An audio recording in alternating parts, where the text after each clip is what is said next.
വിശദമായ വാർത്തയിലേക്കാണ്. വോട്ട് കൊള്ളയിൽ കൂടുതൽ വെളിപ്പെടുത്തലുകൾ നടത്തി പ്രതിപക്ഷ നേതാവ് രാഹുൽ ഗാന്ധി. പുറത്തുവിട്ടത് ഹരിയാനയിലെ വിവരങ്ങൾ. എക്സിറ്റ് പോളുകൾ പ്രവചിച്ചത് കോൺഗ്രസിന്റെ വിജയമെന്ന് രാഹുൽ ഗാന്ധി. വിവരങ്ങളുമായി അതുല്യ രാമചന്ദ്രൻ ചേരുന്നുണ്ട്. അതുല്യ, വോട്ടുകൊള്ളയിലെ രാഹുൽ ഗാന്ധിയുടെ പത്രസമ്മേളനത്തിൽ നാം കണ്ടതാണ്. ഗുരുതര വെളിപ്പെടുത്തലുകളാണ് രാഹുൽ ഗാന്ധി നടത്തിയത്. തെരഞ്ഞെടുപ്പ് കമ്മീഷൻ അടക്കം രൂക്ഷ വിമർശനമാണ് രാഹുൽ ഉയർത്തിയിരിക്കുന്നത്. കൂടുതൽ വിവരങ്ങൾ എങ്ങനെയാണ്? കർത്തു, ഒരു സംസ്ഥാനം തന്നെ തട്ടിയെടുത്ത ഏറ്റവും വലിയ വോട്ടുകൊള്ളയ്ക്കാണ് ഹരിയാനയിലെ അസംബ്ലി തിരഞ്ഞെടുപ്പ് സാക്ഷ്യം വഹിച്ചത് എന്ന് പറഞ്ഞുകൊണ്ടായിരുന്നു രാഹുൽ ഗാന്ധി തന്റെ പത്രസമ്മേളനത്തിൽ ഈ വെളിപ്പെടുത്തലുകൾ ആരോപിച്ചത്. ഹരിയാനയിൽ നടന്നത് ഓപ്പറേഷൻ സർക്കാർ ചോരിയാണ് എന്നാണ് അദ്ദേഹം പറഞ്ഞത്. നേരത്തെ അദ്ദേഹം വിശേഷിപ്പിച്ചത് വോട്ട് ചോരി എന്ന വാക്കിന്റെ അർത്ഥം മോഷണം എന്നാണ്. വോട്ട് മോഷണം എന്നായിരുന്നു അദ്ദേഹം ആദ്യത്തെ പത്രസമ്മേളനത്തിൽ നൽകിയ വിശേഷണമെങ്കിൽ ഇത്തവണ ഓപ്പറേഷൻ സർക്കാർ ചോരി എന്നാണ് അദ്ദേഹം നൽകിയത്. അതായത് ഒരു സംസ്ഥാനത്തിന്റെ സർക്കാരിനെ തന്നെ മോഷ്ടിക്കുന്ന മിഷൻ, ആ മിഷനാണ് ഇത്തരത്തിൽ കോൺഗ്രസിന്റെ വിജയം മോഷ്ടിക്കുന്ന മിഷനാണ് ഹരിയാനയിൽ അസംബ്ലി തിരഞ്ഞെടുപ്പ് സാക്ഷ്യം വഹിച്ചത് എന്ന് പറഞ്ഞുകൊണ്ടായിരുന്നു ഈ വാർത്താ സമ്മേളനം ആരംഭിച്ചത്. ഇന്ത്യൻ ജനാധിപത്യ തിരഞ്ഞെടുപ്പിലെ തന്നെ ഏറ്റവും വലിയ വോട്ട് കള്ള അല്ലെങ്കിൽ വോട്ട് മോഷണമാണ് ഹരിയാനയിൽ നടന്നത് എന്നാണ് അദ്ദേഹം പറയുന്നത്. 2 കോടി വോട്ടർമാരിൽ 25 ലക്ഷം കള്ള വോട്ടുകൾ അവിടെ നടന്നിട്ടുണ്ട് എന്നാണ് അദ്ദേഹം ആരോപിക്കുന്നത്. അതായത് 2 കോടിയിൽ 25 ലക്ഷം എന്ന് പറയുമ്പോൾ ഏതാണ്ട് 12.5%, 1/8 എന്ന കണക്ക് വെച്ച് അവിടെ വ്യാജ വോട്ടുകൾ നടന്നിട്ടുണ്ട് എന്നുള്ളതാണ്. 8 വോട്ടുകൾ ചെയ്യപ്പെടുമ്പോൾ അതിൽ 1 വോട്ട് വ്യാജ വോട്ടാകാനുള്ള സാധ്യതയാണ് അദ്ദേഹം മുന്നോട്ട് വയ്ക്കുന്നത്. ഇത്തരത്തിൽ 25 ലക്ഷം കള്ള വോട്ടുകൾ അവിടെ നടന്നു. അതുപോലെ തന്നെ അദ്ദേഹം തിരഞ്ഞെടുപ്പിനിടെ ഈ ഒരു കള്ള വോട്ട് അല്ലെങ്കിൽ എങ്ങനെയാണ് ഈ ഒരു വോട്ട് മോഷണം നടന്നത് എന്നതിൻ്റെ വിശദമായ ക്രമത്തിലുള്ള ഘട്ടമായുള്ള വിശദീകരണവും നൽകുന്നുണ്ട്. പ്രധാനമായും അദ്ദേഹം ചൂണ്ടിക്കാണിക്കുന്നത് ആദ്യ പടി എന്ന് പറയുന്നത് വ്യാജ ഫോട്ടോ, വിദേശീയരായ ആളുകളുടെ അടക്കം ഫോട്ടോകൾ ഉപയോഗിച്ച് ഒരേ ആൾ തന്നെ പലതവണ പല ബൂത്തുകളിലായി വോട്ട് ചെയ്തു എന്നുള്ളതാണ്. ഒരു ബ്രസീലിയൻ മോഡലിൻ്റെ ഫോട്ടോ തിരിച്ചറിയൽ കാർഡിൽ പതിപ്പിച്ച് 10 ബൂത്തുകളിലായി 22 തവണയാണ് വോട്ട് ചെയ്യപ്പെട്ടിരിക്കുന്നത്. രണ്ടാമത്തെ രീതി എന്ന് പറയുന്നത് ബ്ലറായ ഫോട്ടോകൾ, അതായത് തിരിച്ചറിയാനാകാത്ത രീതിയിൽ ബ്ലർ ചെയ്യപ്പെട്ടിട്ടുള്ള ഫോട്ടോകൾ തിരിച്ചറിയൽ കാർഡിൽ ഉപയോഗിച്ചുകൊണ്ട് വോട്ട് ചെയ്യുന്നതാണ്.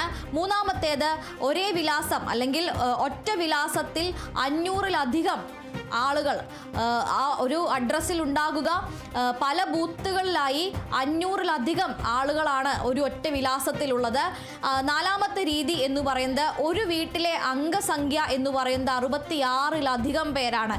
ഈ ഒരു 66 പേര് താമസിക്കുന്ന ആ വീടിൻ്റെ അഡ്രസ്സ് എന്ന് പറയുന്നത് ഹരിയാനയിലെ തന്നെ ഒരു BJP സർപഞ്ചിൻ്റെ, അതായത് ഒരു BJP ഗ്രാമ നേതാവിൻ്റെ വിലാസത്തിലുള്ള വീടാണ്.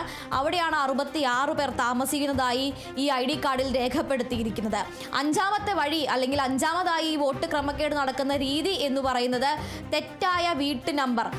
ഒരേ ബൂത്തിൽ തന്നെ 0 എന്ന വീട്ട് നമ്പർ അടയാളപ്പെടുത്തിയിരിക്കുന്ന വോട്ടർ കാർഡുകൾ നിരവധിയാണ് എന്നുള്ളതാണ്. ഇത്തരത്തിലുള്ള പ്രധാനമായും ഈ 5 രീതികളിലാണ് വോട്ട് ക്രമക്കേട് നടന്നിട്ടുള്ളത് എന്നാണ് അദ്ദേഹം ചൂണ്ടിക്കാണിക്കുന്നത്. മാത്രമല്ല UP-യിൽ നിന്നടക്കം നിരവധി BJP സർപഞ്ചുകൾ ഹരിയാനയിലെത്തി വോട്ട് രേഖപ്പെടുത്തിയിട്ടുണ്ട് എന്നും അദ്ദേഹം കാണിക്കുന്നു. ലോക്സഭയിൽ വോട്ട് ചെയ്ത പല വോട്ടർമാർക്കും നിയമസഭാ തിരഞ്ഞെടുപ്പിലേക്ക് എത്തുമ്പോൾ വോട്ടില്ല എന്നും അതിൻ്റെ കൃത്യമായ തെളിവുകളും അദ്ദേഹം പ്രദർശിപ്പിക്കുന്നുണ്ട്. വാർത്താ സമ്മേളനം ആരംഭിക്കുമ്പോൾ തന്നെ അദ്ദേഹം പറഞ്ഞിരുന്നു, കൃത്യമായ വസ്തുതകളിൽ അധിഷ്ഠിതമായി 100% തെളിവുകളോടെയാണ് ഇന്ന് ഞാനിവിടെ നിൽക്കുന്നത് എന്ന്. അതോടൊപ്പം തന്നെ തിരിച്ചറിയാനാകാത്ത അല്ലെങ്കിൽ ബ്ലർ ചെയ്യപ്പെട്ടിട്ടുള്ള ഫോട്ടോകളുള്ള ID കാർഡുകൾ അദ്ദേഹം വലിയൊരു സ്ക്രീനിൽ പവർ പോയിന്റ് പ്രസന്റേഷനിൽ പ്രദർശിപ്പിക്കുകയുണ്ടായി. അതുപോലെ തന്നെ ഒരു ബ്രസീലിയൻ മോഡലിൻ്റെ ഫോട്ടോ പതിപ്പിച്ച 22 ID കാർഡുകൾ അദ്ദേഹം അവിടെ പ്രദർശിപ്പിക്കുകയുണ്ടായി. അതുപോലെ തന്നെ വീട്ടു നമ്പർ 0 എന്ന് രേഖപ്പെടുത്തിയിട്ടുള്ള ID കാർഡുകൾ അദ്ദേഹം പ്രദർശിപ്പിച്ചു.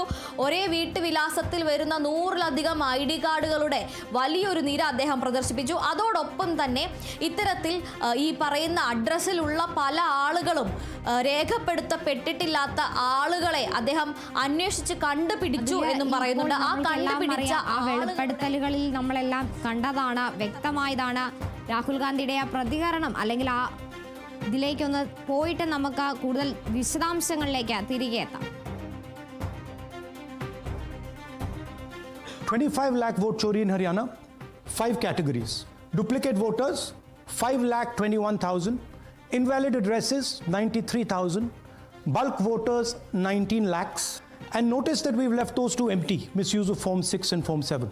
After Madhepura, where we accessed Form 6, they have stopped it, right? So we cannot give you the numbers of deletion and addition.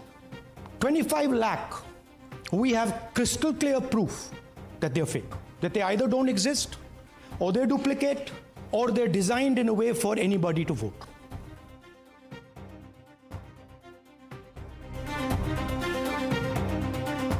വിവരങ്ങളുമായി അതുല്യ തുടരുന്നുണ്ട്. അതുല്യ, കൃത്യമായ തെളിവുകൾ